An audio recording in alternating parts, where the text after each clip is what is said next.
Hindi naman kagandahan yung mga kalapati ko, hindi rin kamahalan, pangmasas presyo lang kung tawagin.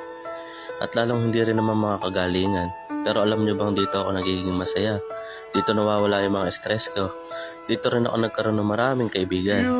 Merong may asawa na, merong binata, merong matanda, meron din may mga profesional. At meron din ako mga kaibigan na champion na sa larangan na pinasok ko. Patunay lang na yung pag-iibon, simple lang. Na lahat pwede mo maging kaibigan kahit na ano lang yung kahit simple lang yung katayuan mo sa buhay.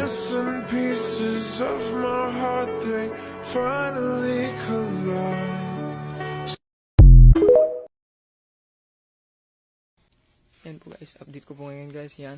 Good morning sa inyo guys, yan. Ano po yung parto natin guys, yan. Parang may anak na yata siya guys, yan. Ayan. Parang may anak na yata. Natin. Ayun guys, oh. May anak na guys, oh. Isa.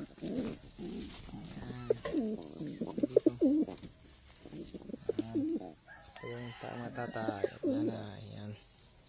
Pisong-piso nung itlog, may anak na. Sana magmana sa brown.